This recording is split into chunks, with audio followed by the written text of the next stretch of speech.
So what this panel is about, what the discussion that we're going to have today is about not only identifying the problem, the lack of democracy and all that that has caused, but also what it will take to build a democracy movement to change this country fundamentally, to change power in this country, to not merely change who gets what, who gets what crumbs from the table of the lords, but to determine who makes the decisions, who holds the power, to ensure that all the people of this country are involved in the democratic process and democratic rule. And in terms of our approach at Liberty Tree, we recognize that it cannot simply be a matter of a bunch of policy wonks in Washington, D.C. getting together and making decisions for the rest of us in terms of building a democracy movement. We recognize that it must be a movement made up of regular people struggling for power in our communities, at our workplace, in our schools, and at home, in our families. We're people struggling for democratization in every aspect of our lives. And so the folks that we have today are people who are engaged in different aspects of those struggles, who are already working to build democracy in media, in elections, in education, in our communities, who are working to confront what has already happened, the transformation of the United States from a place that once promised to become a democracy, a place that claimed to be a democratic republic, into an empire. And so that's the frame, that's the introduction, that's the basis on which we're coming together today.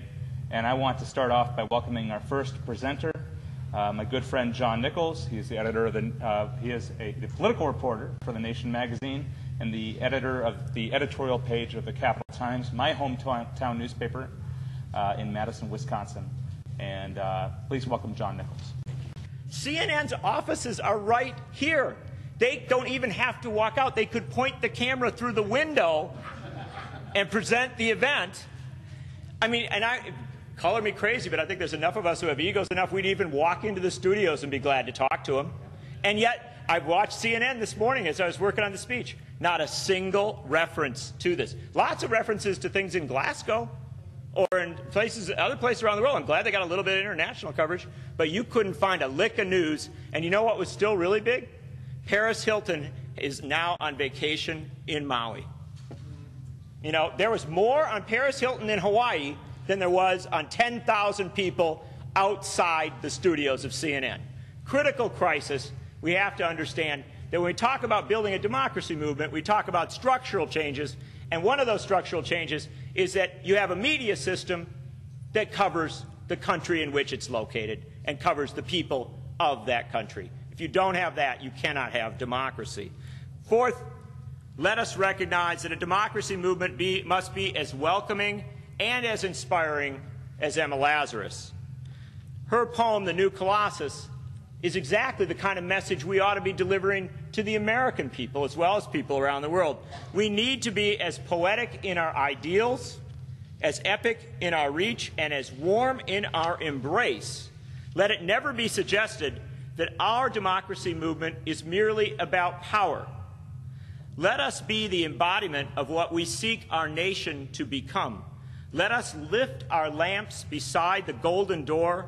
Let us say another U.S. is necessary, another world is possible, and yes, it will be a world of peace, it will be a world of justice, it will be a world defined not by cannons pointed at the people, but by democratic vistas that stretch to the limits of our most optimistic imaginings.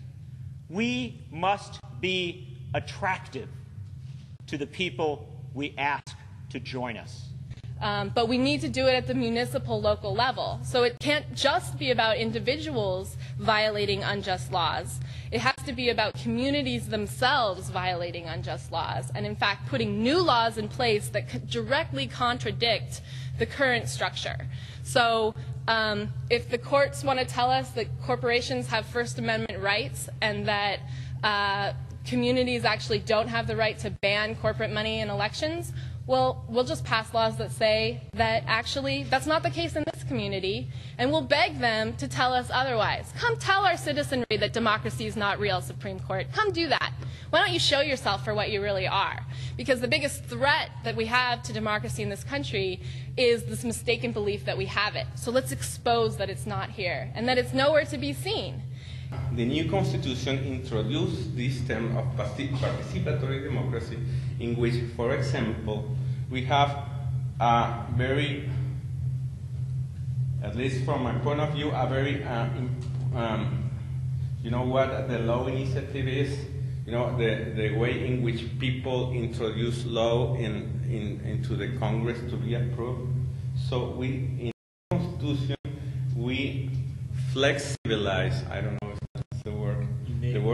We made more flexible the ways in which people introduces laws to the Congress.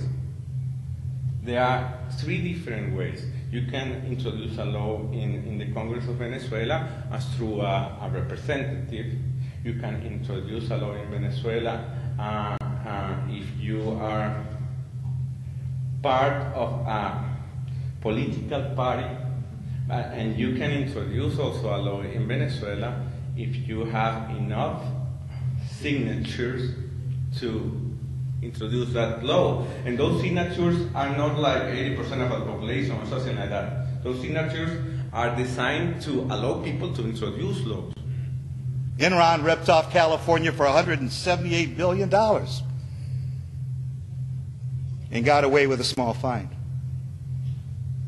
I'll talk about weapons of mass destruction. I remember when the news came out that there were 14 empty warheads found in Iraq. And the Pentagon was puzzled because we sold them 16. We have a Pentagon Advisory Council that advise, and private corporations that advise the Pentagon, who then, in terms of what they should do, and the Pentagon turns around and gives them unbid contracts to do what they want to do, driven by the dollar and the greed.